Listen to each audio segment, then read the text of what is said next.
Poly Rant or Game Polygon Rant Gone Polygame Rant on, something like that. So I we'll just see. thought you were having a stroke there for a second. I Okay, I was was. just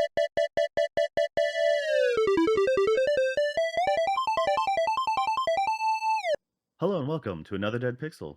We're a podcast about video games, anime, entertainment, life, a little bit of everything in between. I'm your host, as always, Joe. With me, the gentleman who is celebrating or getting ready to celebrate by having all the Corona and limes ready for this golden week. Nick, how you doing, Nick? I'm doing pretty good. Yeah, Corona, the Corona bottle. I just pour the beer out, and because the Corona bottle is really great for making Molotov cocktails. That's what people call them, but in my family, it's just fireworks. So anyway, um, I've been collecting those for a while, and yeah, I have approximately 3,200 ready to go, and it's gonna be a banger of a time, I think. How are you, All I Joe? can see you as is what's his Jason Mendoza from The Good Place, yelling out Bortles as he throws a Molotov. He goes, Oh, he's I like, when you have a forgot. problem, I just throw a Molotov and it fixes the problem. you Yeah. know, yeah, I kind of hated that character, but I also kind of liked him. He was he was dumb, but also he was dumb most of the time. But some of it, but like I feel like there was like two or three times where he was super funny. Um, one of those things. Yes. When he discovers the thing at the towards one of the things and he's just like, "Really? Jason? Wow, that hurts." And then that just like ends it. But anyways, The Um, Good Place. I highly recommend that TV show for anyone who hasn't seen it. Uh Totally worth a watch. It's like 5 seasons and it's done. So, all especially right. especially for that end of season one reveal, man, that was good. Um, Speaking of beer, though, I did go to a local minor league baseball game, and I was both hungry and thirsty when I got inside, and my friends were stopping to get some beer, and I was like, okay, I'll get some beer. And as I walked up and usually try, either I usually go for an IPA that I know, or I'll try if they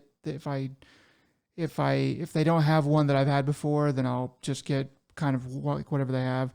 And so I asked them, and they're like, we got this one, this one, this one. So I ordered a Hopadillo, which is kind of I think it's a local brew around here. And they gave it to me, it was off the tap or whatever. I tried it and I was like, it'll probably be fine, or whatever. But I tried it and I was like, dang, this is really good. So I think it was probably because I was hungry and thirsty that made it that much better. Um, and it was like ice cold and stuff like that. But it was quite good. So I went ahead and got some from the grocery store, and I've been enjoying that. Um, yeah, so it's nice it's nice when you can find a good new beer. Yeah, it's always, especially when you're paying ballpark prices Oh, it already. was very expensive. It was very expensive, like pint or whatever of beer. But I'm not gonna think about that. Though there's a when I used to live outside of like near Madison, their you know uh minor league team there did a or triple A team, uh double A, I forget. Anyways, they were called the Mallards, I believe, and they were sponsored, or they pretty much worked hand in hand with one of the local breweries, and they had real so their all the beer on tap was really good. And then Mm. you had the all you can eat, all you can drink to like the seventh. So yeah, you like, I got to get my money's worth now. I don't care about the game at all. This is boring as anything, but the beer is good and the food is going. So yeah, it's just like you just need a good designated driver afterwards. So highly recommend that. Take a look at any of those lesser teams don't go to an actual major league game. Just a lot of local places, they usually have some sort of deal like that, I mean, and it's a good way to spend an the afternoon. food is always expensive because that's kind of theme park situation. But and I mean, I'm sure it's different in different places, but the game, to get into the game was very reasonable, and it was a nice day, it was a nice night. Um, so it was a good bit of fun. It's not something that I think to do very often, but definitely a lot of fun. All right. Yeah. So let's just get on to what we've been playing. All right. Yeah, you wanted to talk about this last time, but we kind of were going long. So why don't you start us off? Yeah, and I even wanted to play a little bit more of this even since then, but I got a chance to play a couple hours of Lost Records, Bloom and Rage, and it's apparently not too long to beat, at least not the first episode, like 6 hours or something. But I played enough of it, and I was kind of like, yeah, I think I'm done, and I don't really want to force it anymore. Um, so this is a game uh, that is along the lines of Life is Strange. Is it made by the same team or is it made by a separate team? I believe it's the same team. Okay, okay. So it's um, the probably the most succinct way that I could put it in a Nickism is that it is a nostalgia game. At least that's kind of how it made me feel. So um, it is it's about a bunch of girls, and it's set in the mid '90s Yeah, and 95. '95, yeah, and it is it's kind of magical in some ways, um, and it's very quaint, and it's like I said, it's very nostalgia heavy, um, and kind of playing through it early. I think I told you this. I was like, I don't know how much of this game I can play, just because it does sort of hit me in the feels in some ways, having grown up in the '90s. There's like some things that like it does where I'm like, dang, I remember that is that's just something that it just kind of like, even though a lot of it I felt like was not particularly accurate to how the '90s actually was, how I remember them anyway. Yeah, I could tell what they were trying to do, and it did make me like to think about that kind of stuff. So that was one place where I gave it pause, and then I did manage to play a little bit more, and I just kind of found that the gameplay was um, a little bit too slow, methodical, talky, rather than like actiony. Um, and I kind of didn't really care for the characters all that much. I felt like they were they're just a little bit too much of a caricature. Like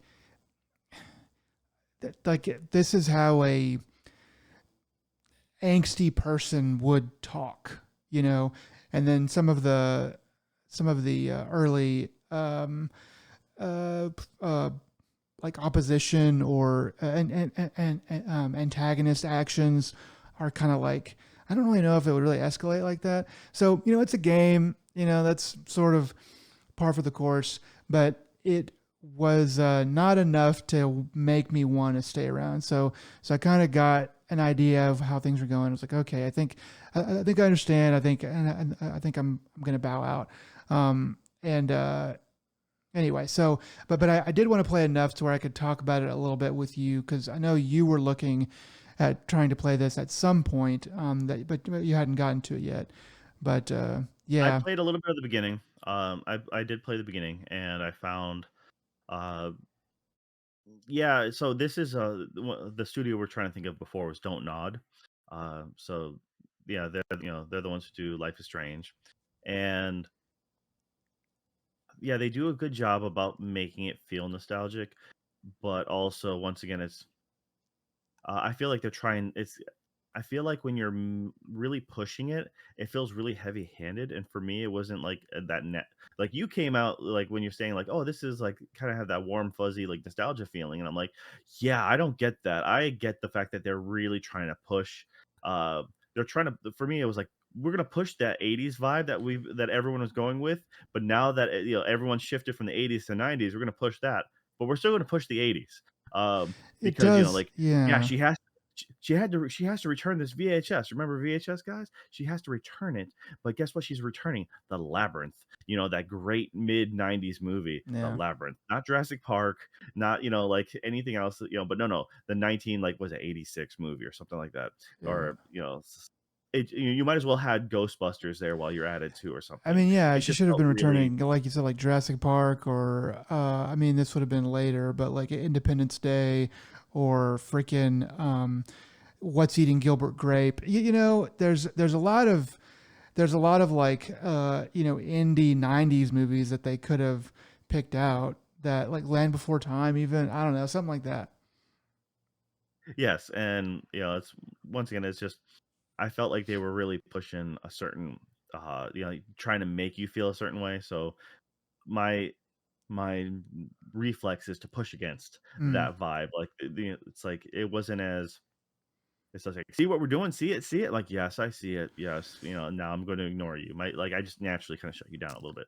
Um, I I do want to play more of this. Unfortunately, I got caught up with just the messenger and like life and stuff like that, and so that's kind of my spiel. Is like you gave me a little extra time, and I was just not able to do it with having family and friends from out of state like visiting over the weekend. So like that ate up most of my time. Mm. So yeah, unfortunately, had not got to touch it. I will try. I'll give the good old college try and go back to it.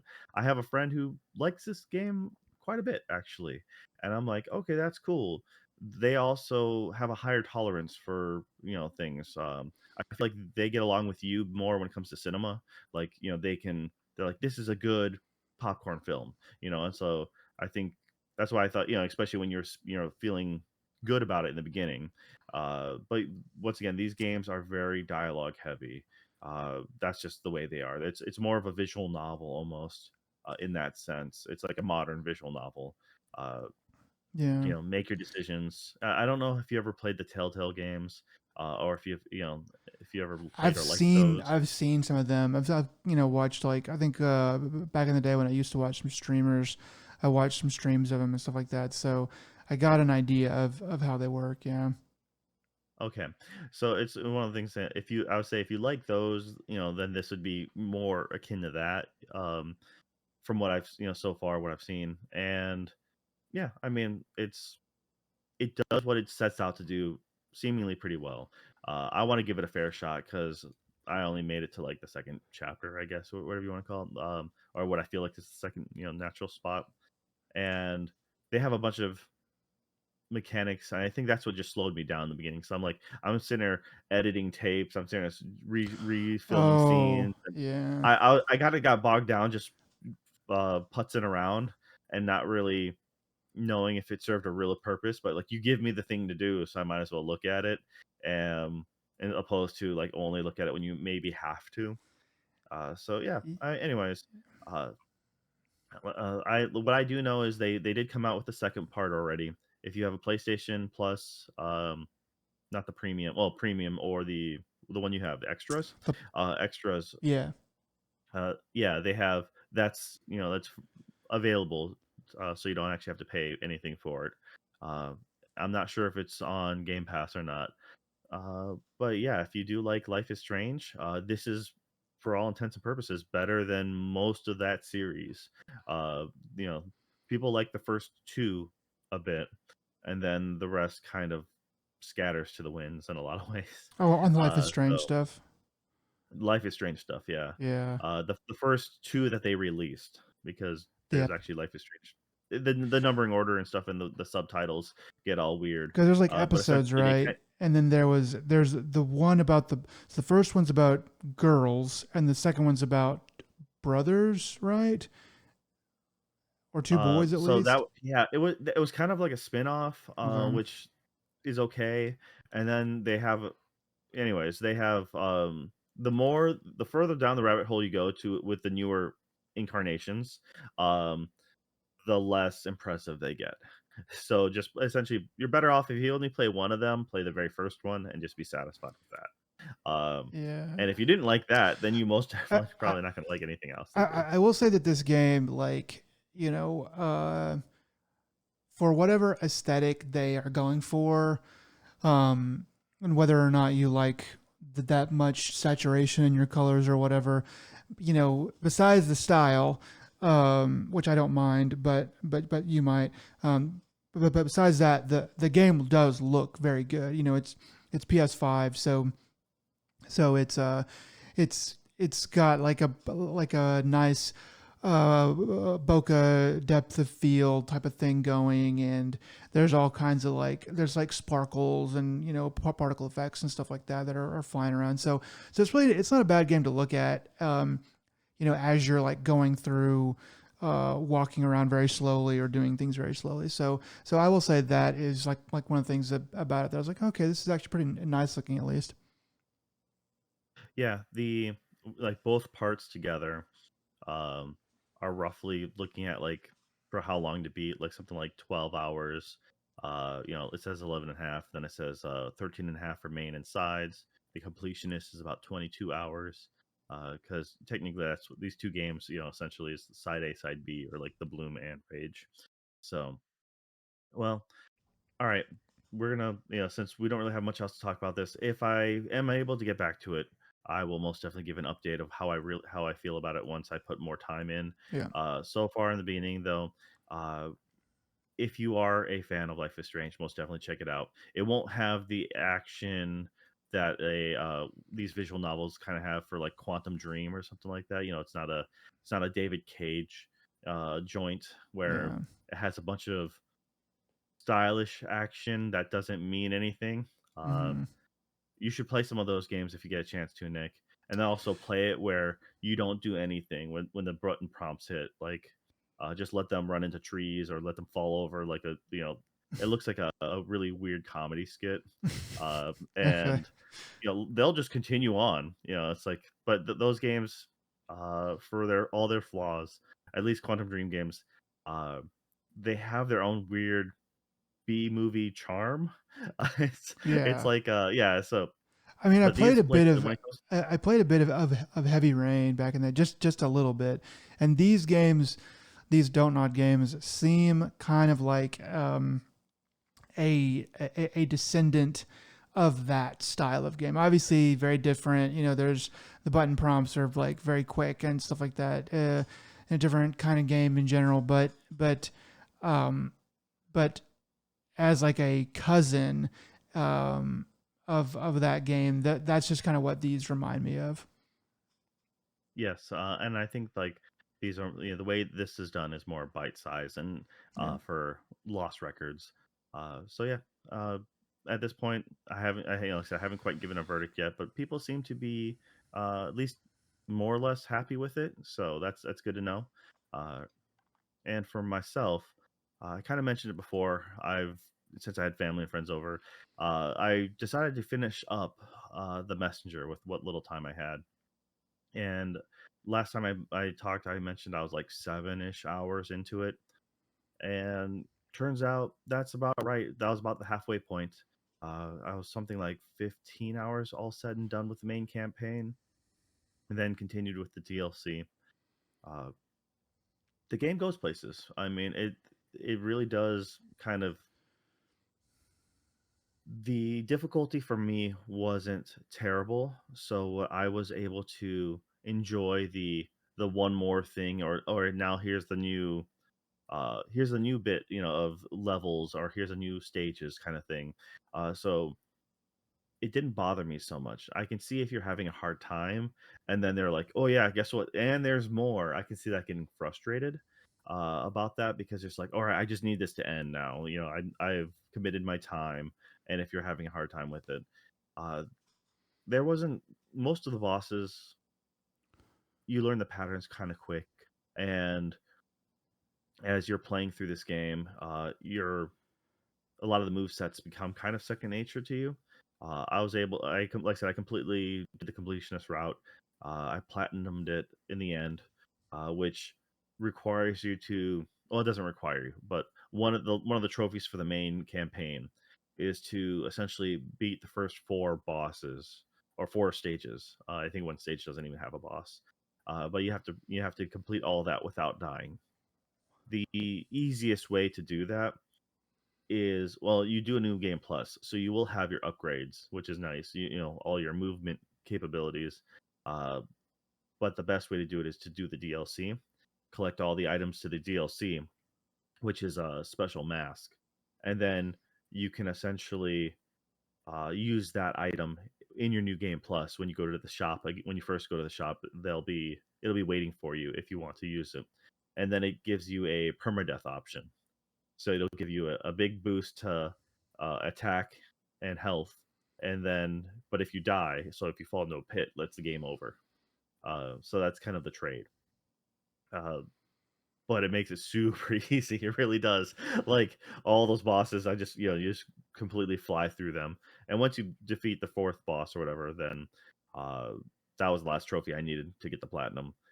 Though I will say the DLC was a disappointment for Mm. me. It was now the final boss was kind of a neat throwback. The whole concept that the developers, they do so much good. They have so many good ideas about just throwbacks to old games. So obviously Ninja Gaiden is the big thing, but they do at some point in the main campaign, you have the equivalent of Donkey Kong Country barrels.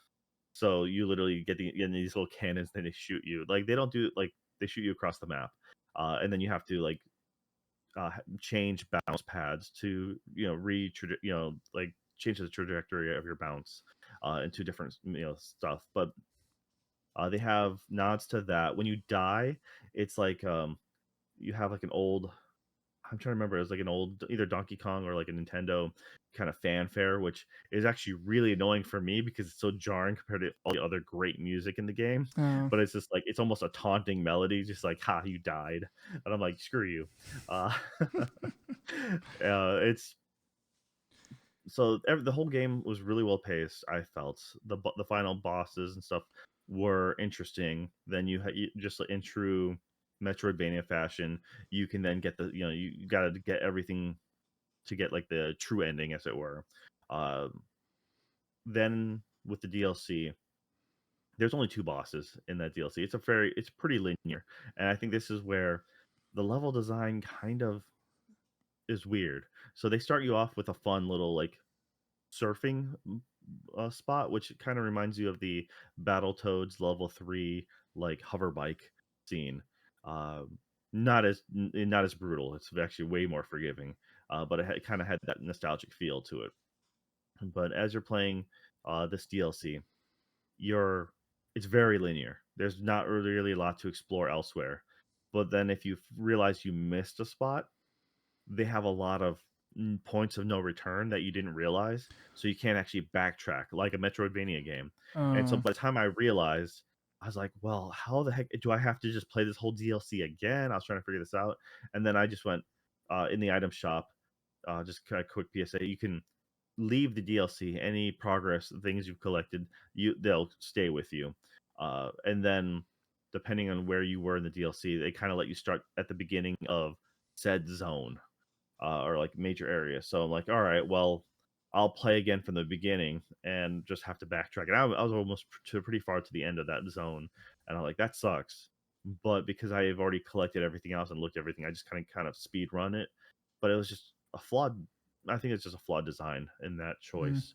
Okay. And yeah, the first boss to that area also was just the biggest pain I had in anything. And like theoretically it wasn't difficult, but my execution was poor and I died a bunch. That was the only time in the entire game that I was like super like annoyed.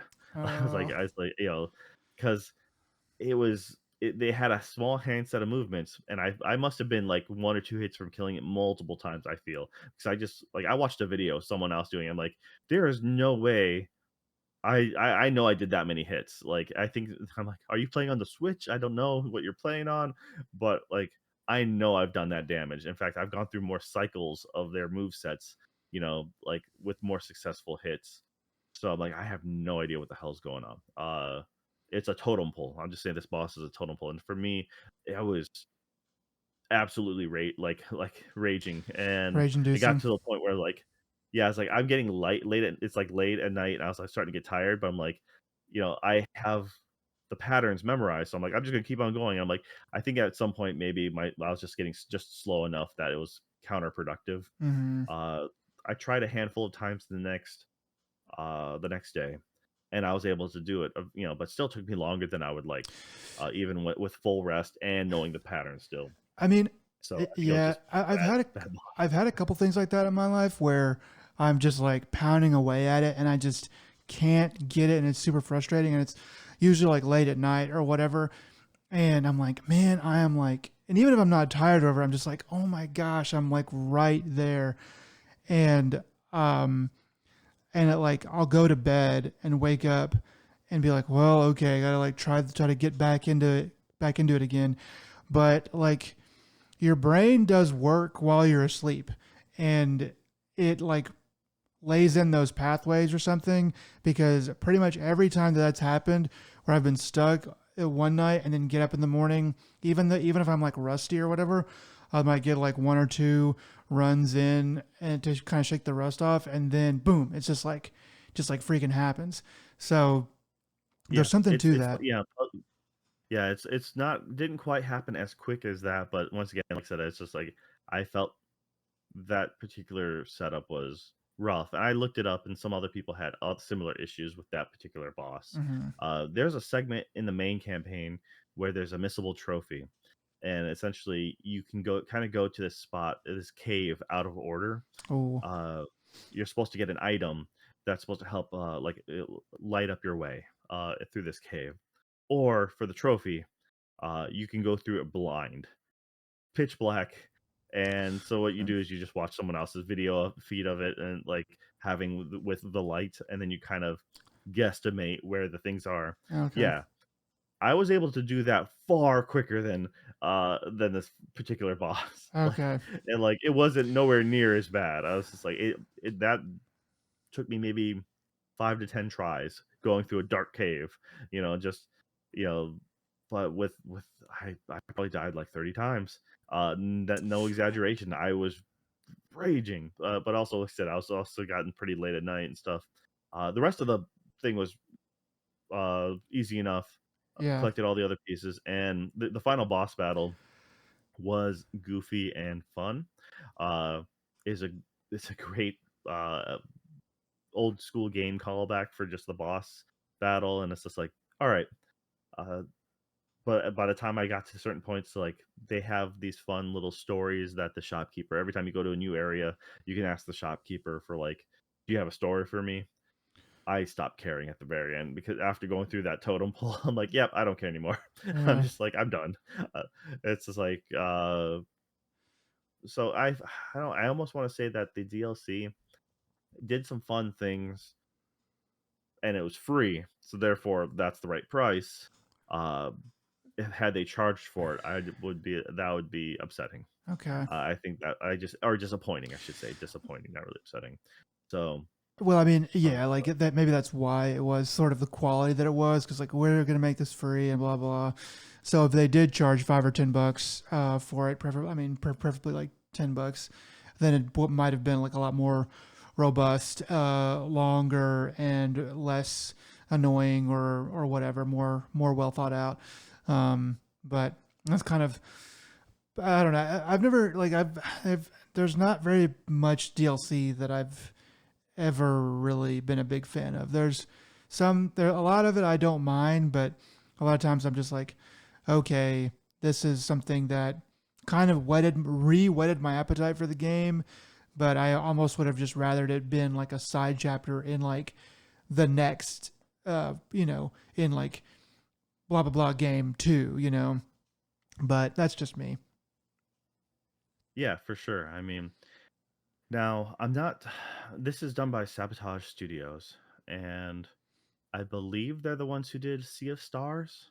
Uh, So Oh, that's like an action RPG. It's like I've been like I've had my finger on the button to like buy that like 20 times, and I'm just like, no. And it looks good. I've heard good things about it, but I've also heard people say that they were disappointed in it for some way or another. It looks a lot like freaking Crosscode to me. I don't know how different it is or whatever, but to me, it just like reminds me of Crosscode.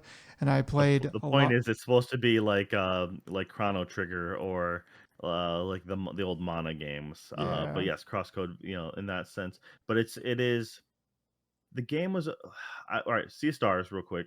I played it a long time ago now, when it first came out, and it was all right because I'm pretty sure it was on Game Pass when it first happened. really. Uh, Oh yeah, probably yeah. or like at least the demo was for sure. I just remember it. There was it was all right, but it just didn't grab me in the same way. And I saw everything it was doing, and I'm like, you're doing a lot of things right. Um, I have a buddy of mine who got really into it actually. Them and their spouse, like they both kind of like the story, and they were just going through. I don't know if I they stopped playing it before the DLC came out, so I don't know if they actually ever played the DLC for it. Um, but once again, it's like these guys know how to do retro and have that like the nostalgia feel to it. So totally worth, you know, The way you uh, remember it rather than the way it actually was, kind of. yeah, right. Yeah. Yeah, it's if anyone was to do like a remake of like of those old ones, if you just wanted to, not a complete like 3D overhaul, but if you want it to be in the same vein, Mm-hmm. these guys are the ones to handle it, I think. But anyways, yes, The Messenger, uh, totally recommended if you want like a Ninja Gaiden or like an old Metroidvania style game. Mm-hmm. Uh, I found the humor entertaining. The challenge was there, but not overbearing, and it was a good span of time. I mean, they do enough things different all across the board. So, Good. yeah, for sure. All right, now to what we've been watching. Uh, yeah, why don't you take it away? So yeah, I've been holding this one for a while. I finished this one a while ago, but been going through some other stuff that I wanted to talk about. So this was my favorite anime of last season. A little show called Zenshu. Um, this was by the same studio that does Jujutsu Kaisen. Can't think of the name of the studio right now. Um, but um, but this show. First show that I can think of in a long time where I actively know that it is not uh, a, a that it was not a manga first. So I saw the show come out and I was like, oh dang, this is pretty good. I'm gonna go check out the manga. And I found it. Oh, it's an original property. Mappa. Mappa was the Mappa. name. I knew it was an M. Mappa. Yeah, so this is done by Mappa, like only the biggest, like one of the freaking biggest studios or whatever. So yeah, but this show, if you're not too familiar with it, it is an isekai, which is super weird that I actually like it, because I'm always down. I'm always like dogging on isekais, but it's an isekai about a female animator that chokes on a thing and then on some food and then is transported to the world of her favorite animation or her favorite like anime movie of all time, and it kind of goes through the story for that. So, kind of like a bit of a nostalgia theme that we have going so far in this podcast episode. This show is also kind of nostalgic. It's nostalgic for a period of anime from like the mid '80s, I would say, is what they're really going for. And they kind of do that kind of stuff. But yeah, so I know I've talked about this show prior. But back when I was only on like episode 2, so I won't go into too much more of that basic info. Kind of go into my overall thoughts on the show. through episodes 1 through about 6 or 7, I was very high on it. I was like, wow, this is really good. I love the animation style.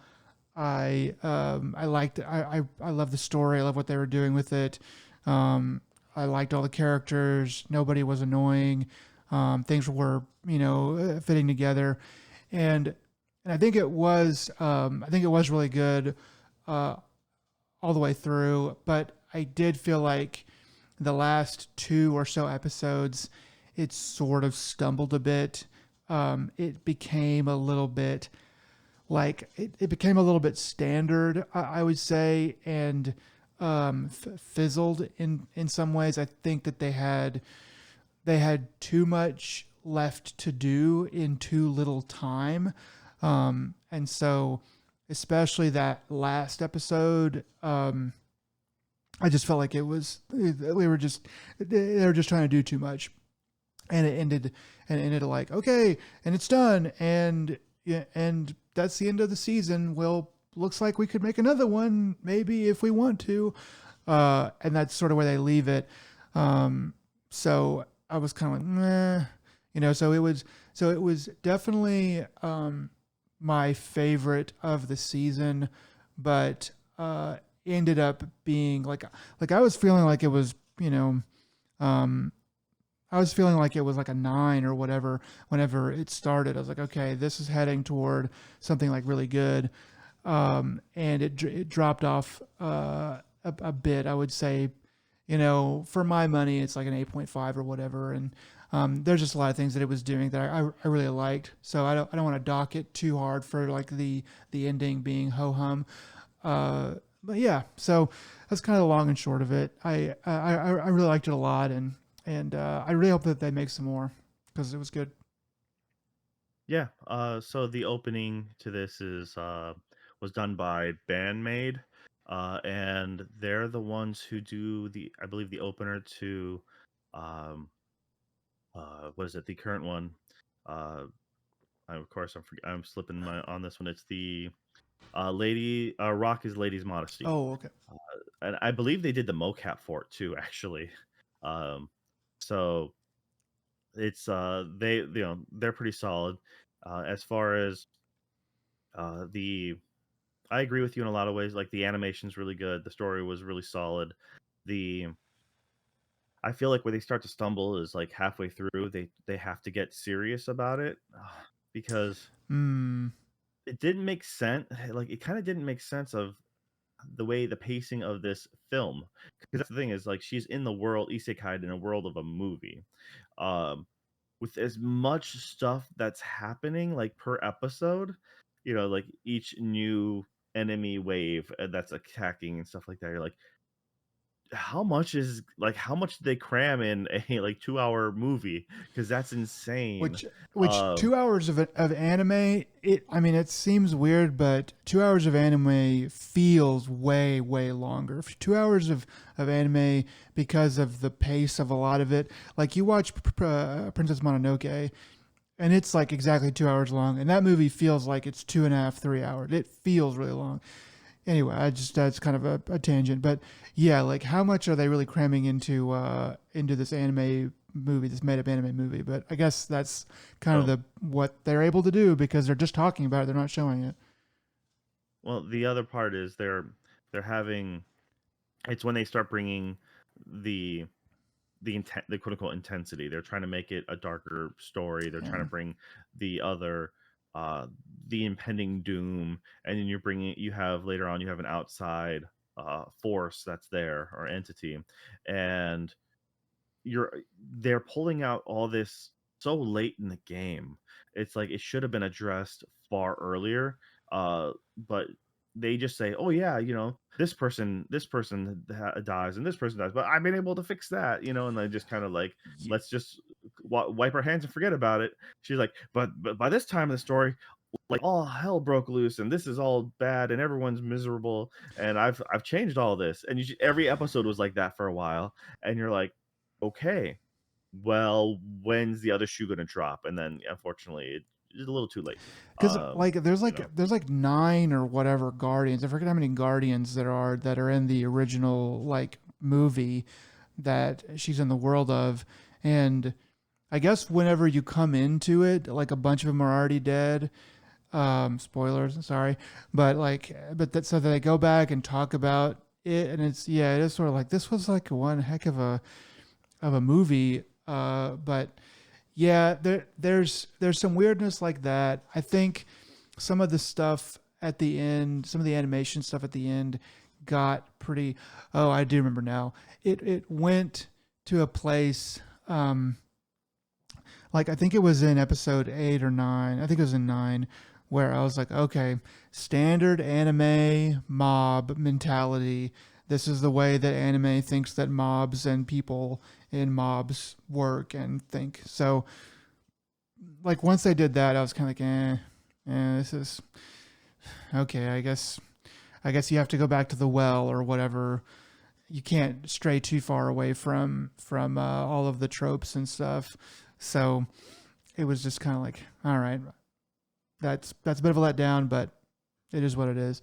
Um, yeah, there's definitely some parts in it that I feel like could have been done a little bit better, or I don't know. It feels like a show. I guess they crammed all their money into what, like the however many episodes they had, like 12 episodes or whatever. They just were able to put like a bunch of money in just that, because it feels like with a little bit more writing here and there, a little bit, of maybe some calmer episodes or whatever, you could do all of that and even expand it more into like a full 24 episode, max season of anime.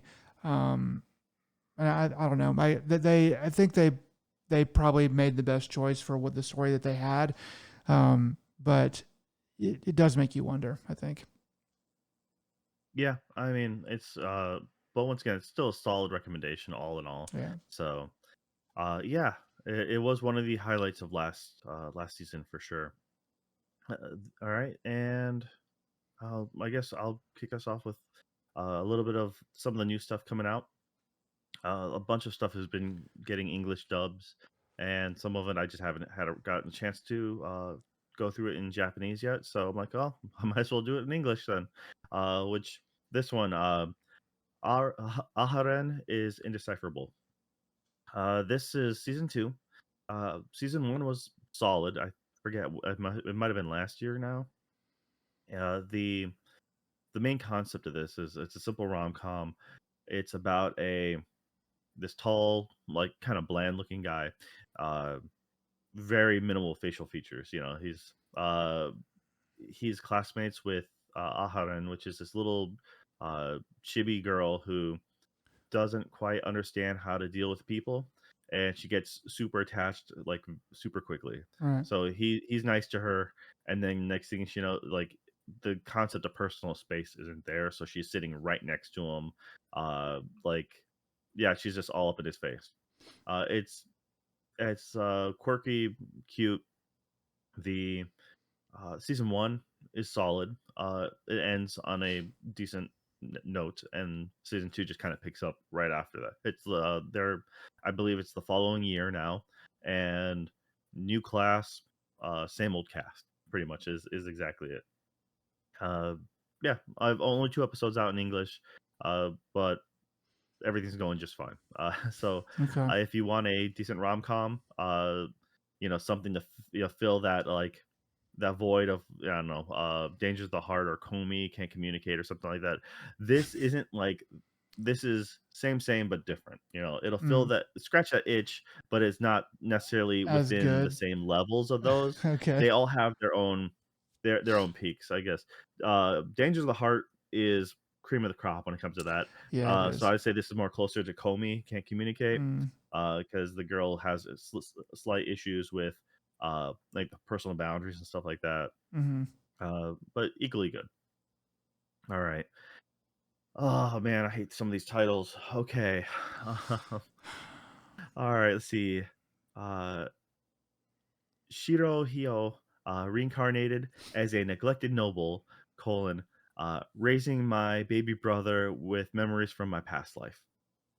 Um, yeah, this is a weird one. 3 episodes now, currently in Japanese, no English dub on this. Uh, so your standard isekai fare.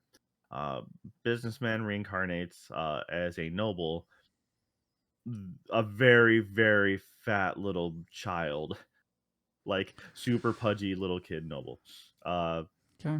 it's Yeah, honestly, it doesn't seem like this character is any like super OP or anything like that.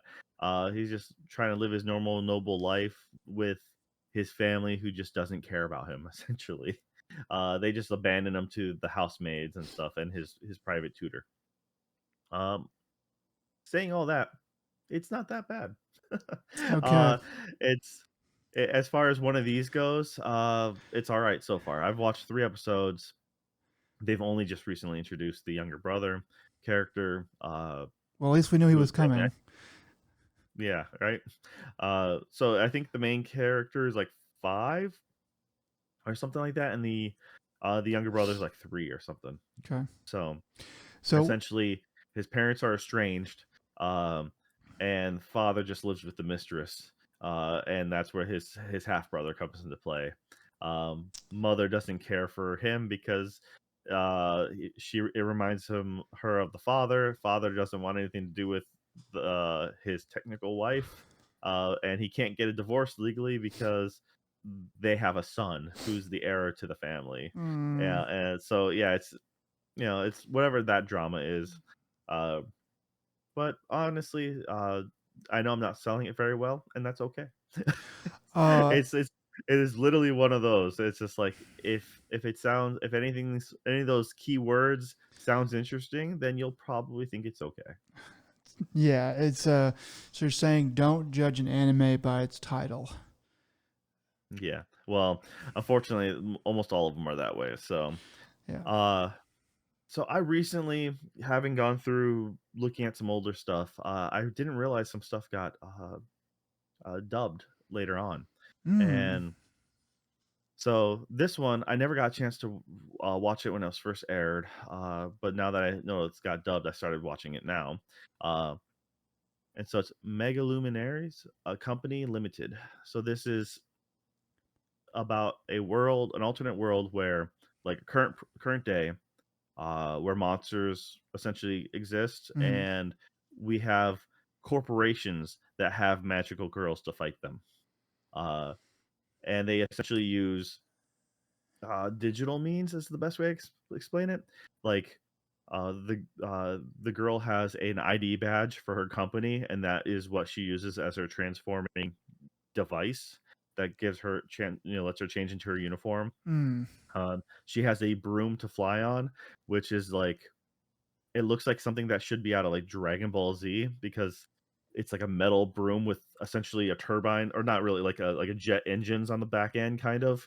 Uh, It has that industrial look, and mm, it looks like it has, like, plates of metal, like, attached to it, and in order like, one of the girls uses for her firepower, um, she's using ammunition, and she needs, like, a tablet, essentially, to help digitally reload her stuff, so at one point so she's handling a big enemy, and so she requires the help of a civilian to, like, "Alright, when it gets down to 50, reload me," you know? So the reload sequence will happen in time. It's a unique take on it. The animation quality is pretty solid. Like I said, it was on my radar from before, and I heard a lot of people actually really liked it when it first came out. Just didn't have the time for it. And now that it's dubbed, most definitely gonna put in the time. I've only watched like the first episode and a half, so I'm not very far into it, but I'm liking what I see so far. And essentially, the main story is a girl fresh out of college is doing the job hunt, getting turned down by a lot of things, and her only real skill is she has a really good memory. Um, so like pretty much spot on. First time through, she can memorize most things. Like she walks in to a coffee shop after getting rejected from an interview, and she's deep in thought. But 3 people give their orders, and the barista like fumbles the orders, and she goes, "Oh wait," and then she's able to rattle off all 3 orders like off the top of her head to help her out. And so that's kind of like the good memory or how her mind works. Mm. And she is now she's going to be the new uh magical girl for a small outfit. So yeah, that's once again, I'm totally recommending Nick that you give this one a shot. You'll at least like it. You'll give it points at least, I think, on the animation quality itself. All right, All right. and Hmm. let's see this last one. Uh, I'll end it on a like Horrible the note. a warning, I guess. Oh, okay. So the dinner table detective. Uh, so I mentioned before how Amazon's doing dubbing. This is one being handled by them. Okay. This is a detective story about an heiress to like a major company, and she is secretly working as a detective. So her coworkers don't know that she's part of money, essentially. Her partner is also like he's part of a vehicle motor, something or other motor industries, so they make cars, and he is over the top, super flashy. Um, and they're both just super dumb. They're just idiots. It's like having two like Inspector Gadget and like Professor Kuslo just together tag teaming. Like Mr. Bean might as well just be handling it, but like at least Mr. Bean has a comedy effect for people, or like the Pink Panther. Um, yeah, because this is like I don't know, it's just complete and utter ass. Hmm. I just really don't like it. I'm currently like 4 episodes in or something like that, and this is in English. Uh, it's like I don't recommend. So like, what's I bad really don't about it? recommend. Just like dumb story, dumb characters, dumb. The is the dubbing just bad? Like the acting All from the. right, so start with that one. The dubbing is bad. Okay. I mean, it's not the worst, but it does certain voices are most definitely the hallmark of Amazon's current wave. They are the ones who I think they did the Country Bumpkin, the current anime, which I actually like the show. Just some of the voices suck. Um, and yeah, Country Bumpkin, Swordsman in the City, or something. I forget the title. And Okay. then the last season or season before, Tombo, which is a girl golfer from a little island, gets introduced to what real golf is, and that's a fine story, completely ruined by their voice acting. Um, so yes, there's the voice acting. One, two, the once I said the character, like the main character, she is they try to portray her as like a klutz, but she just comes off just very incompetent. Um, Hmm. she's not able to handle I think they're trying to low key make the true detective be her butler, like who like, he's Oh. this good looking guy who just happens to have everything on hand because he's Mr. Perfect and Johnny on the spot. Oh. Um, and at a quick glance, he can decipher everything. So they're trying to make her look But like a savant by being clumsy, but they're not doing a very good job of making her like oh, super smart or she's no. whatever in another So way. Yeah. in the first episode, well, one, she's supposed to be this heiress, and she can't even walk in heels. She falls on her face. That's supposed to be, oh yeah, she's clumsy. Of course, she's foolish. Um, there is a victim that they come across right away. Um, both detectives hear her give her final, like she gives a statement. She's just bleeding on the ground. No one's tending to this person, and then she gives her final statement, and then she gets taken away in the ambulance, and everyone and the detectives are like, she's dead. And then look at the end of the episode, she's like, she's not dead. I'm like, dude, you guys can't even tell if someone's dead or not. It's just it's poor writing, poor execution. um I probably rather watch Amiku, like Doctor Detective from last Oh season, wow. and I did not like that. Yeah. Um, this one, like I said, this one's trying to be lighthearted or something. There's by the second case they have, She's visiting a location. She's getting all these clues, and then at one point she goes back home to like think about it, and all the butler's like, just tell me what you know the things, and I can try to help you out. And then out of nowhere, he's just apparently from the things she said, he's automatically like, that photo that you saw, that evidence has blah blah. She doesn't. They didn't address the fact that she showed him any photos. But she's just telling him about what all the events that happened. So he's just gleaming things through his mind's eye. I guess I don't know. Once again, it's just sloppily written and executed. So I really can't recommend this one. And just like I said, the cherry on top is some of the voice acting is, most of it's fine, but some of it's just downright bad. Yeah. Uh, and there's just I find really nothing redeeming about it, unless you're a fan of Gilligan's Island or I Love Lucy and you just really like the bumbling idiot kind of persona. Um, then this is for you. I mean, and that there's nothing wrong with that. People like, Gilligan and all that stuff. But like I It's said, that's why I mentioned like the Pink Panther or Professor Clouseau, Inspector Gadget. The thing is, Inspector Gadget had at least had like his niece and the dog to help out. You know, um, the whole thing is Professor Clouseau was just a bumbling idiot, like Mr. Bean, just finds his way. Or the Naked Gun, mm, series. It's like, but those are heavy on the comedy, and for better or worse, they still get it right sometimes. But this one just doesn't really do the comedy well.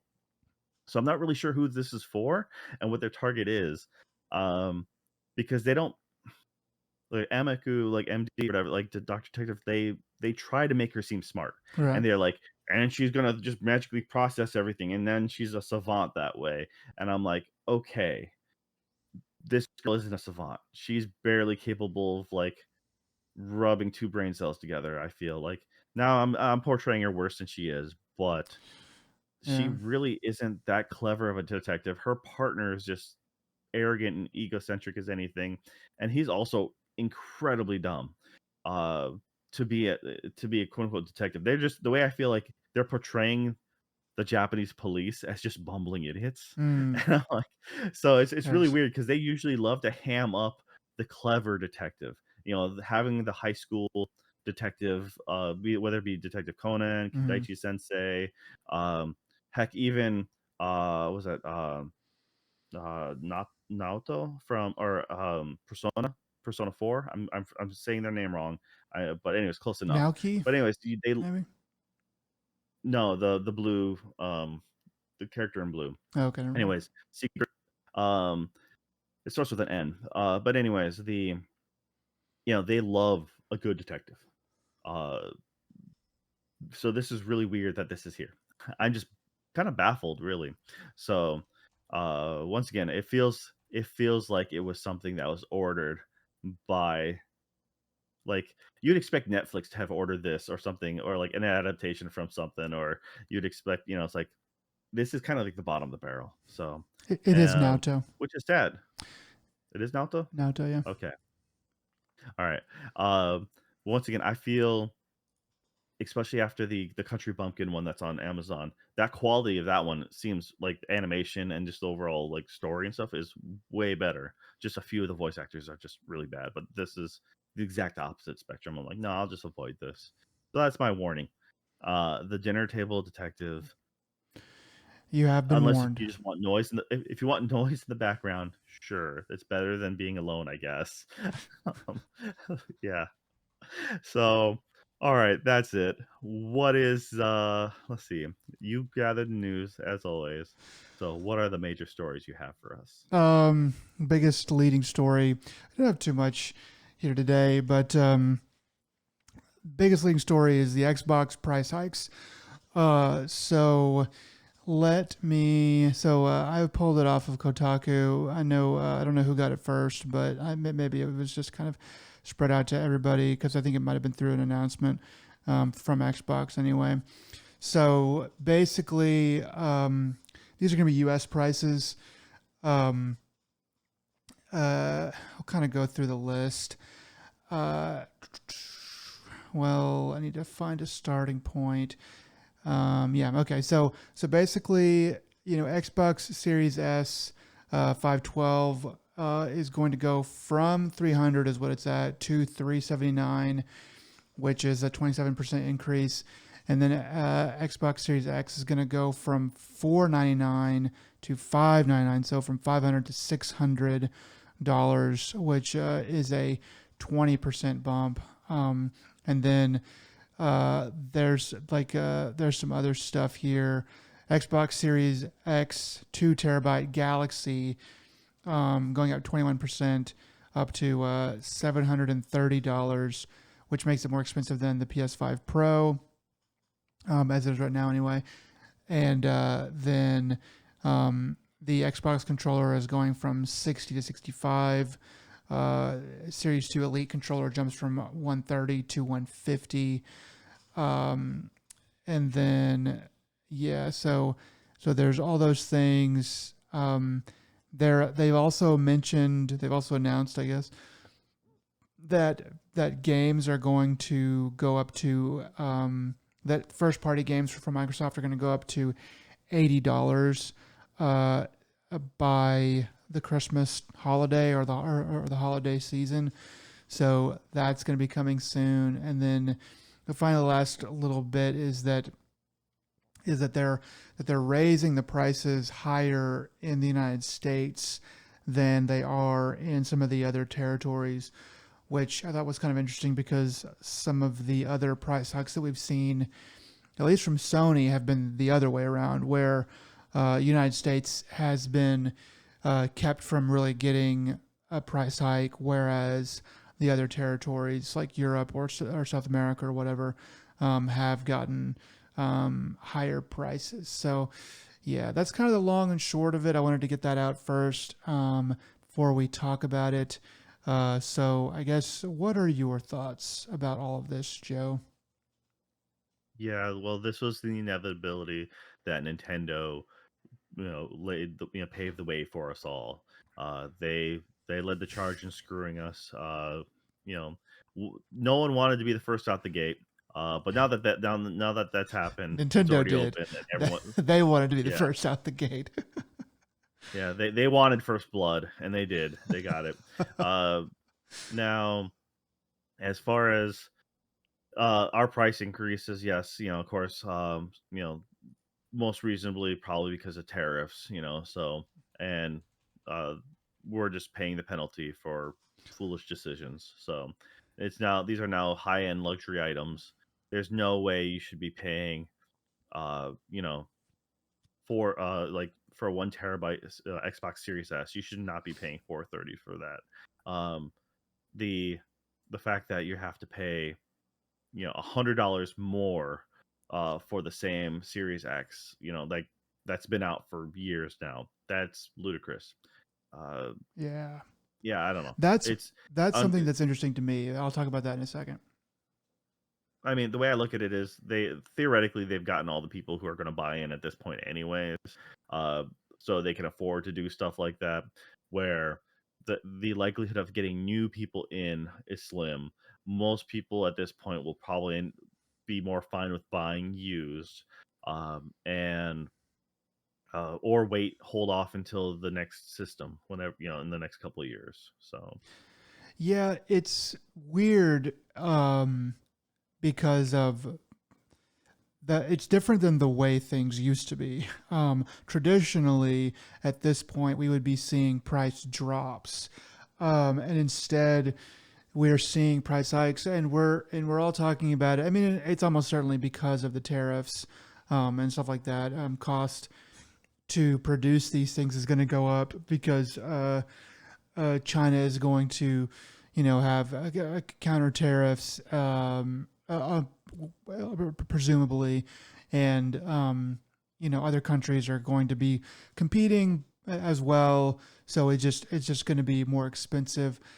Um, but uh, in the same way, I kind of wonder. I kind of think that Xbox and Microsoft is taking advantage of the situation. Um, I think Nintendo is a little bit different in this spot because they have a new console that they're putting out, so they do kind of have to set the bar like where they need it to be, because they really, I mean, the way, at least traditionally, this is the one time that you kind of get a free pass to set the bar where you want it, and then people will grumble or whatever, but it's like, hey, you know, you got to be this rich to ride this ride, and people go, okay, well then I'm out, or oh well I'm in, or whatever. At this point in the game, to raise the prices this much and blame it on tariffs it still seems a little bit weird, because it's like you're you're not gonna get very many new people to jump in on your console, um, at this point anyway. So to raise the prices on the console that is old, you're really saying we don't want you to jump in on this console. What it seems like they're saying to me is we want you to um, we want you to do Game Pass. We want you to play Xbox games. We want you to play Xbox stuff, but we want it to be on, ironically, we want it to be on not an Xbox, because anything's an Xbox now. So, um, you know, you know, that's the cheap way in. If you want like the nice experience or whatever, then we're going to make you pay the premium and stuff like that. So this just seems like a chance, to me, for Microsoft to push people further in that direction. Um, I do think it's a little bit weird, though. I mean, I don't know all the numbers, but it doesn't seem. I mean, I don't know. Like, have you heard about Game Pass and how well it's doing? I mean, is it like doing gangbusters? Is like everybody really jumping in on that?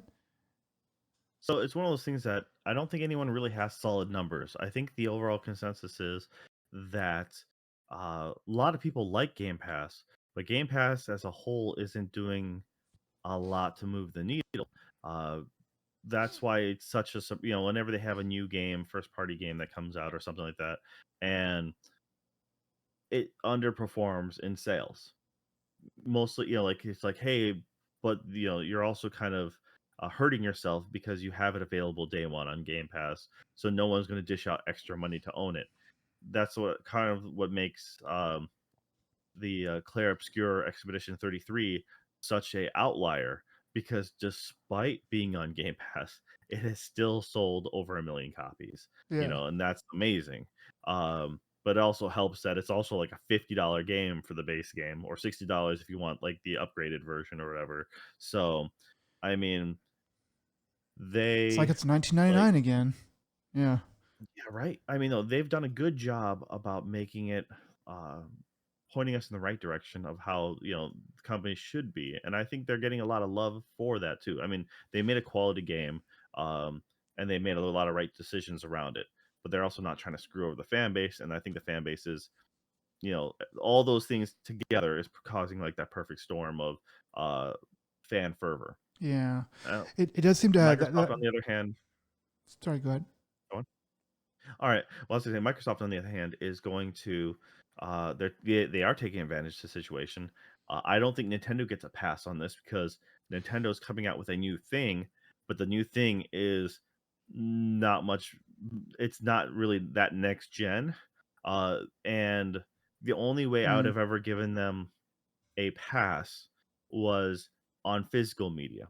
Like, yes, our physical stuff is going to be costing the extra bump in price. Our digital should not. They should have a discount for the digital, especially since a lot of their games coming out, third party, will be it'll be the key code or whatever on on a right. cartridge. Yeah. So, which the only benefit about that is it lets you quote unquote like buy, sell, and trade. So you can have that full option opposed to just a digital code that's now tied to you forever. You cannot let your friend borrow it, nothing like that. Which Yes. is, and the rumor has it's supposed to be 64 gigs is like the only size of these cards now, these new high speed cards. So for Really. any publisher, yeah. So opposed to having the smaller varying size of the Switch 1 carts, the Switch 2 cart is only for now currently 64 gigs. At least that's what the scuttlebutt is. Okay. So anyone who has a smaller game, like it's I think it's supposed to be an extra like 15, $16 or something like that for the cart. So the developers are eating that cost, and then if you're only having like a 2, 3 gig, 5, 10 gig Game. game, then it's like that's overkill to You be paying so much for a cart like that. you would rather have an option for some kind of smaller cart to put the game on to save your indie studio some money. Yeah. Okay. And hence the key card code thing. That Okay. it's like, all right, well that's your alternative. Instead of having the full game available for a plug and play option, Yeah. now you have Well, to I mean, use that key code to download. I'm inclined to agree with you a little bit. Yeah, like it's not. I'm not going to say you're giving Nintendo like a full pass, but I give them way more of an understanding nod than I do Xbox because I'm just like you're raising the prices by 20% on old stuff. I mean, you could leave it this. I mean, to do like Hyundai or whatever, and let everybody know that you're keeping prices the same. Because that is essentially a discount in tariff world now, where all the prices are going to go up. If you just stay the same, then you're effectively giving everybody like a discount, and advertise about it, and try to get some goodwill or something. But no, they're just saying like really all these game companies to some degree. Sony's been doing it even Sony was doing it before it was cool, but they're all just saying, fuck the goodwill. Like we are here to make some good money, and if you want to be able to afford this stuff, I guess get a second job or something. So it's sort of weird. Like the other companies have been doing it differently, and so the ways that they're doing it are a bit more understandable to me. I just think that what Microsoft ultimately wants is they don't want to sell consoles. I know that they're probably going to have another one or whatever, but everything that they are doing, every single move that they've made that I can think of in the past 2 years and beyond, has been, we don't want to make consoles. We don't want it to go that way.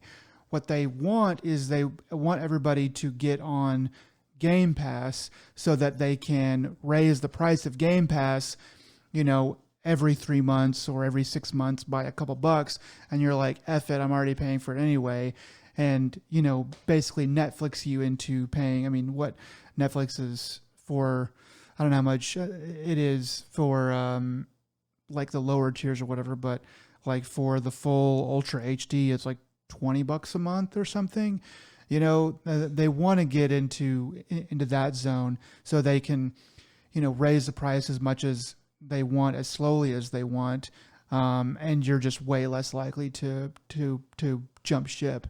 So that's kind of the insidious thing that like I see going on. I get it. They're in it to make money. I don't blame them for that. In the overall, it would probably be I cheaper. do. I blame them for that. Okay. They can go bite themselves. I I don't mean, blame them for wanting to seriously, make it's like money. I get that. I just think that it's like I haven't seen enough from Game Pass that makes me go, dang, like I need to go get that and keep it. I had it for a little while, and I think it's probably even better now, but like I'm not a Call of Duty person and stuff. And honestly, I kind of think this Expedition 33 sales, selling gangbusters, I kind of think it's a bit of a slap in the face to Game Pass because it's basically saying, okay, this game's really good, and people are just buying it. They're not paying for Game Pass. They're not going, I can pay for Game Pass and have all this other stuff, and basically, after 3 months or whatever, I'll have had Game Pass and this game and a bunch of other games for the same price that would have cost to just buy Expedition 33. Um, they're going like, no, I just want Expedition 33 and I just want to own it forever and not have to like wonder about like, well, should I cancel Game Pass? Well, then I'll lose access to this game or that game or whatever. I don't know. To me, that's kind of telling, but only time will tell. Yeah, I mean, it's not much different than PlayStation Plus. I've had PlayStation Plus for a very long time now, what, 10 years or whatever. So I have a lot of free games that are just disappear from my account whenever, or I blocks access if I let my membership Kind elapse, of which less. I've let it done before. It's nice to have those things when they're there, but generally I try to buy everything that I really want, Yeah. just so I have it, for my own personal sake. But for example, a lot of things that you're on the fence of, or if you think you'll be like one and done, that Indiana Jones, like if you wanted to play through that, have fun with it, but you don't necessarily think you'd want to revisit that often. Game Pass might be the way to go. But with these companies, I mean, Sony's going to do the same thing. Sony's going to make $80 for the Yeah. games. I just, Any now minute. that, especially now that Microsoft is only like, hey, if they're smart, they'll try to burn Microsoft by saying we're not like increasing the cost of our controllers and our consoles, at least not to that extent. I mean, but don't be surprised if it happens. I mean, what's good for the company is bad for your wallet. I mean, they don't care, and they're not your Yeah. friends. They're not looking out for you. They've proven that within the last handful of a couple of years actually now. Uh, Nvidia is the same way. I mean, Nvidia was the gaming darling for the PC industry, but they have since COVID, they've really kind of shown their true colors. Yeah. Year after year, and product after product. I mean, if it was at all possible, and if I was Sony looking at these numbers or whatever, and if it was at all possible, I would go scorched earth campaign on those other two game companies to just like making ads being like they don't want you to buy their consoles, but we do.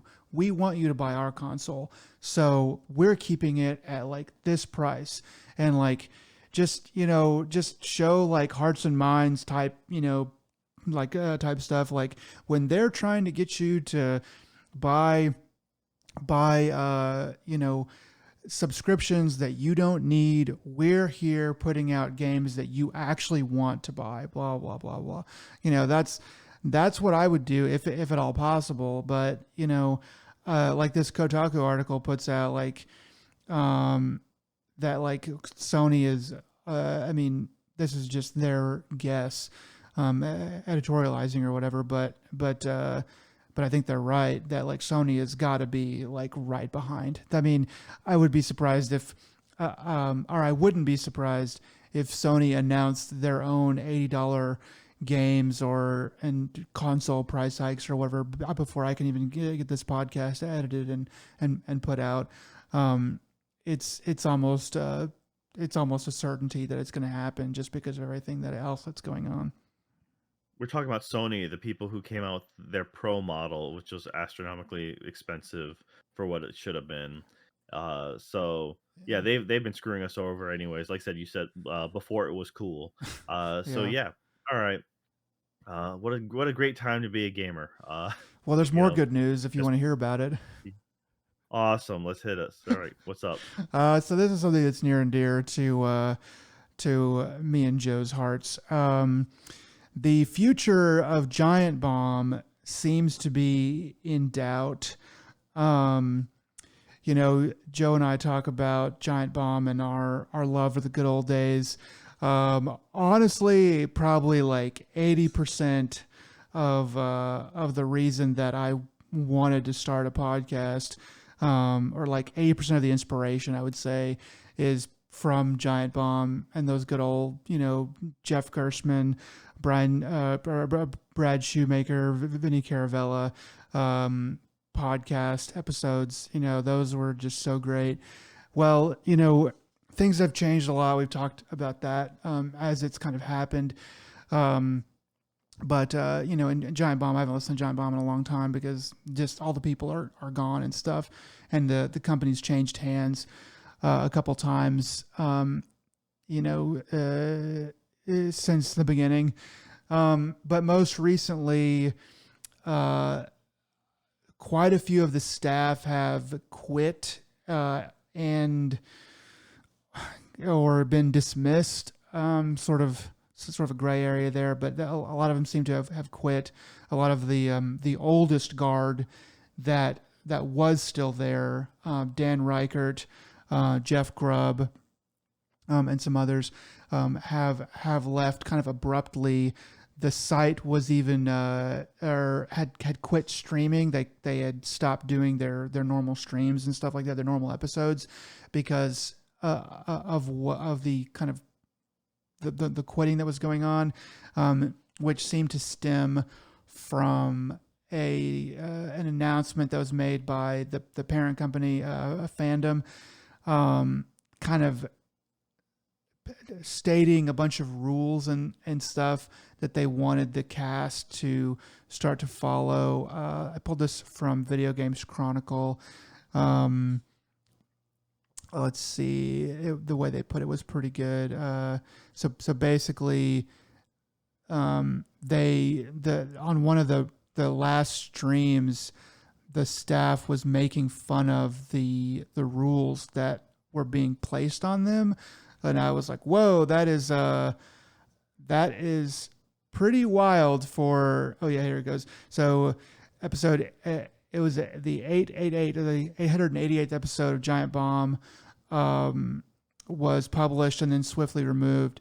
The episode included a lengthy section where the hosts mocked a series of overreaching brand guidelines given to the website by the current owner, Fandom. And so these guidelines included rules on swearing and other restrictions on content, which were entirely different from the style of content that Giant Bomb has built its reputation on, hence the mockery from the cast. I hope somebody saved that 880th episode, because I would actually like to go and listen to that and see, because like, if wow man, you're openly mocking your parent company for the guidelines that they are putting on you, um that's pretty ballsy. That means like they just don't give a shit anymore. It's like, wait, you're gonna make us like quit cursing and doing all this stuff? I mean, this is paywalled content. Like, this is supposed to be, stuff that you can't really get anywhere else. Or, I mean, of course, you can always do that on YouTube and stuff, but people just kind of don't. This is supposed to be harder core. I don't know. I guess it's not hardcore to curse anymore, but it's sort of silly to block people from doing that.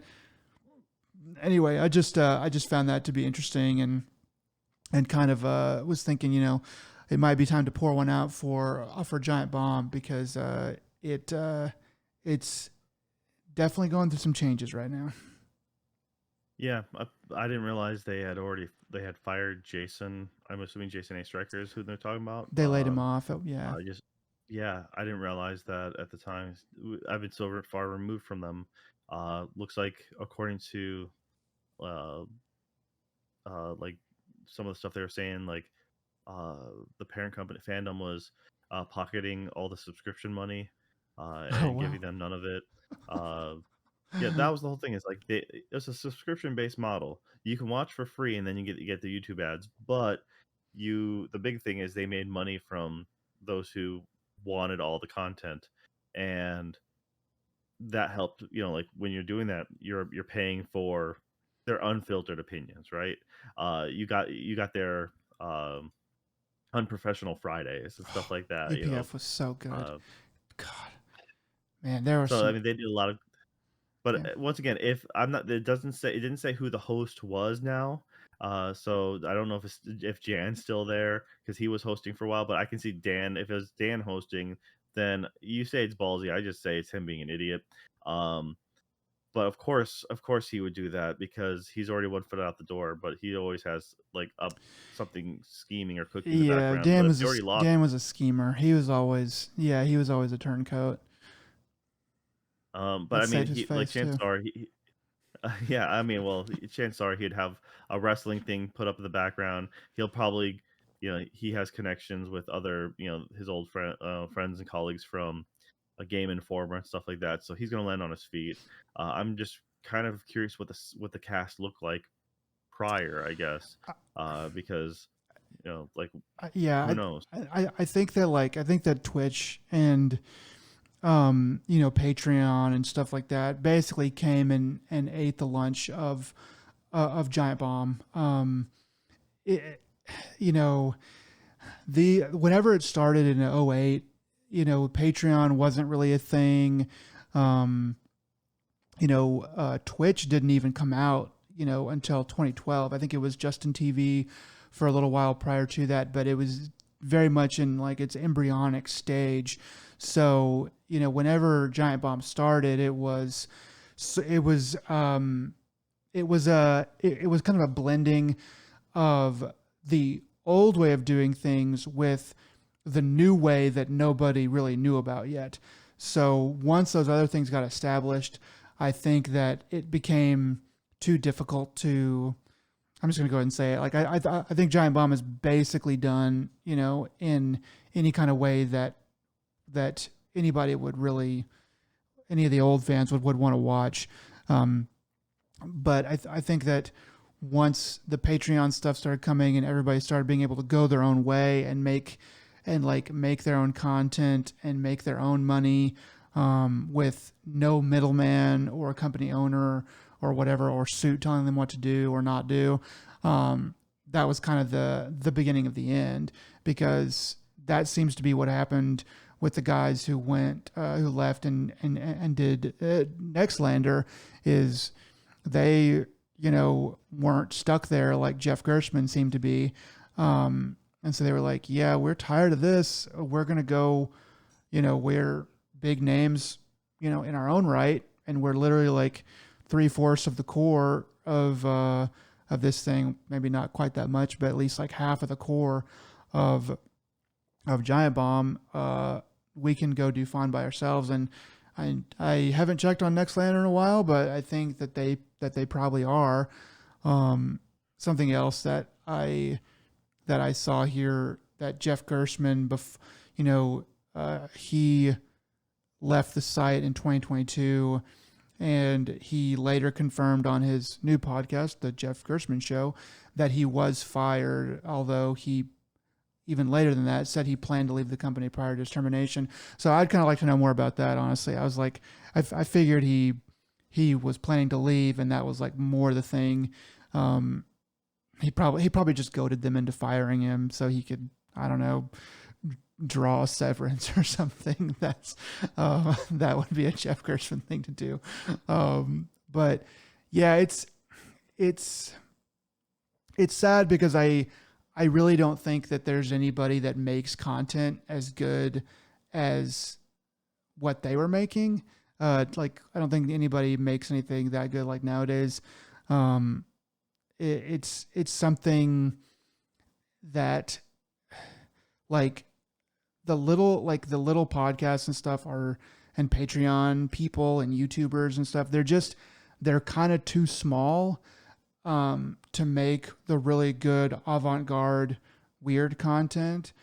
And then the big corporations are just too, you know, uptight and suit run to make the good weird content. So that nice middle ground where it's like, okay, we have some budget, but just enough to get us in trouble. Um, that just doesn't really exist anymore. I don't think. Yeah, when it comes to the core fan base, I feel that uh, when like Alex Navarro and all them left to make Nextlander, that helped. That kind of like siphoned off a big portion of subscriptions. Is my thought. Is like a lot of people, they got a lot of love from Patreon. Like Yeah, they actually did a really good job on that. And it's like, well, you still had Jeff Gerstmann, like Jana Choa, um, I like and a Jan. few others that were, you know, yeah, it's like it wasn't the same, and they had to adapt to the new climate. then that's when they brought like they had to bring Dan back in. Eventually, they got they got a few other people that were like temporary for a while, then became permanent. And I mean, they still had a really good cast, but the I think when COVID happened, it really did change the dynamics of everything because when everyone started working from home, it was it felt different. The part Yeah. of the thing is watching them together in the same room, the chemistry they had, Yes. being able to riff off each other and just get that you get a different energy when you're next to someone than you're just speaking to them over a camera.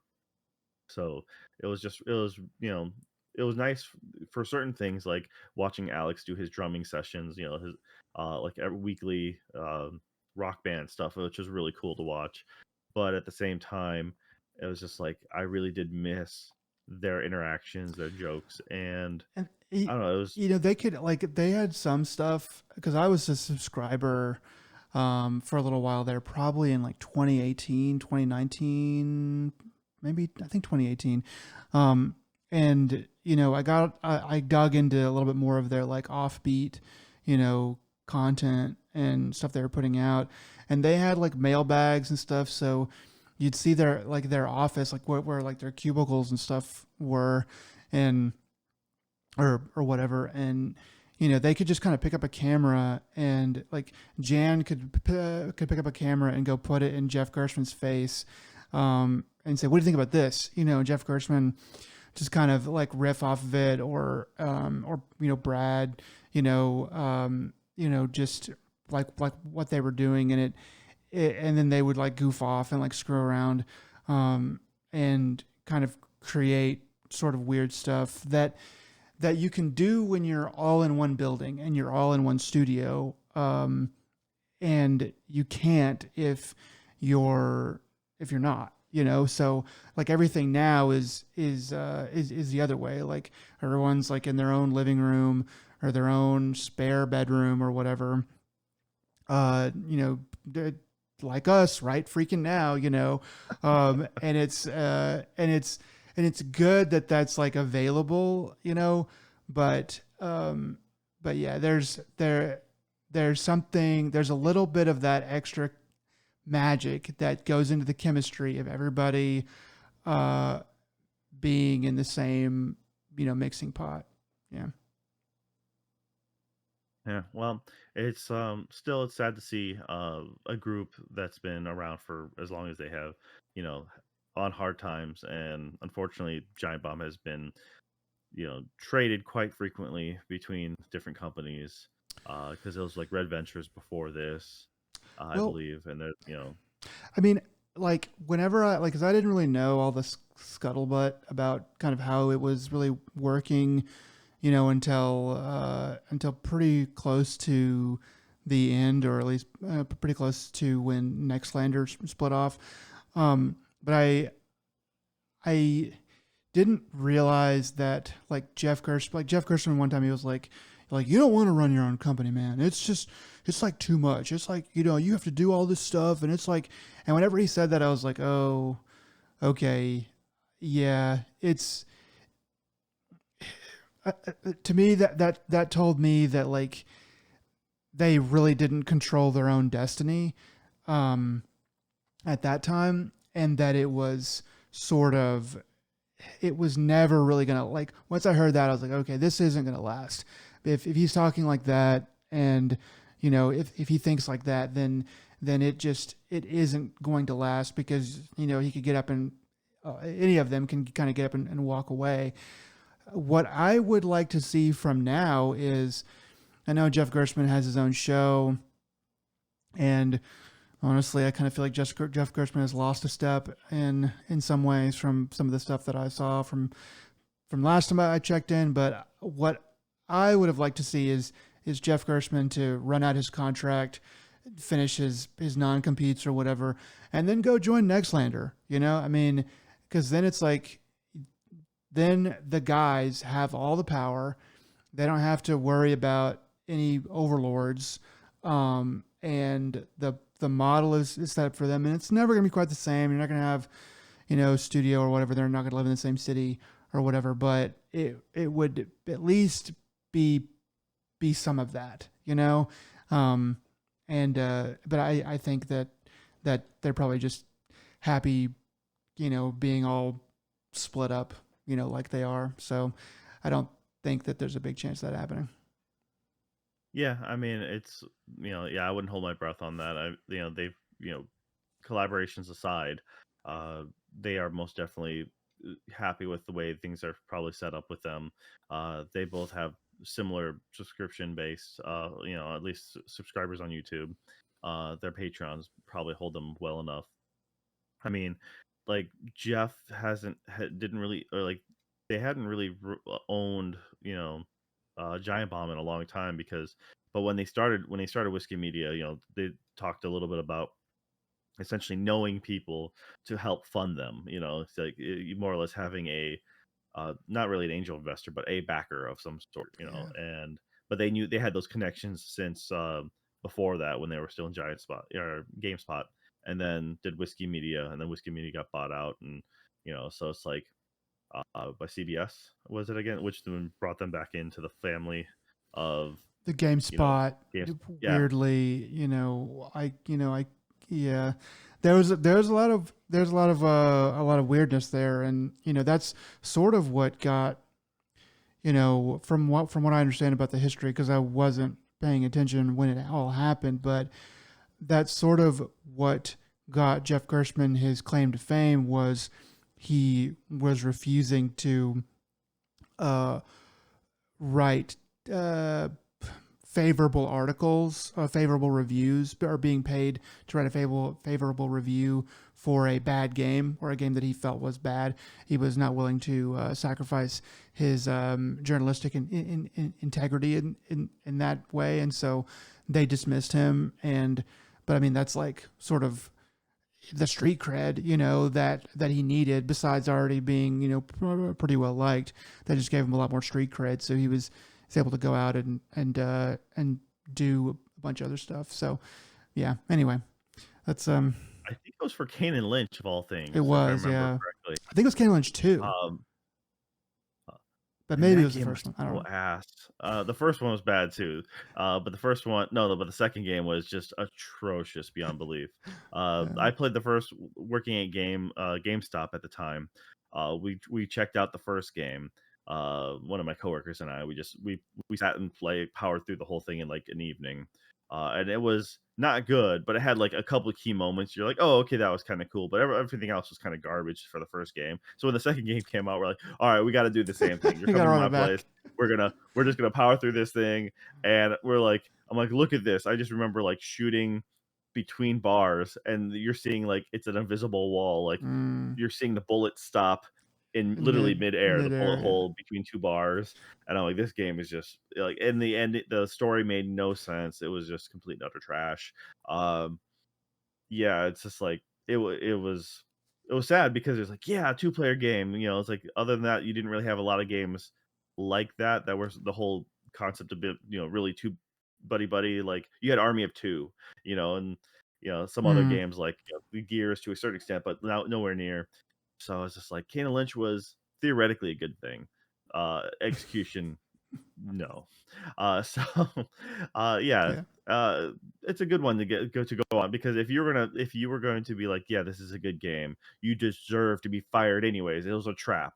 It's like you're damned if you do, you're damned if you don't. Uh, so you might as well go out with your integrity intact. So good on him for that. But anyways, yeah. All Yeah. right, enough about Giant Bomb. Those guys, all of them, best of luck to them. They have enough connections to make it out. That'll be fine. Uh, That'll be fine. yeah. So, Last thing, all right. just a little announcement. Polygon sold to Valnet. Valnet owns Screen Rant, Game Rant, a bunch of other things like that. So which is kind of weird to me because I was like, if they own Game Rant, then like Polygon, like how is Polygon that different from Game Rant? I guess slightly different audience, or they did say that they did lay off some people from Polygon, so they might lay off some of the non-key members and then combine them all into like Poly Rant or Game Polygon Rant, rant gone, polygame rant on, something like that. So I we'll just see. thought you were having a stroke there for a second. I Okay, I was just was. watching it. I So was. I recovered. So yeah, that I just wanted to mention that. yeah, all right. Uh, it is very kind of curious to see one news outlet buy another one out. Uh, yeah, I'm not really sure the behind the scenes business model and what their audience is per se, but uh, I would generally historically go to a Polygon before I go to a Game Rant. Game Rant likes to have a lot of lists and stuff, so I'm like, to a certain extent, or Listicles. they're they have a little more buzz feed, like they happen to come up a little more higher in the queue sometimes on Google.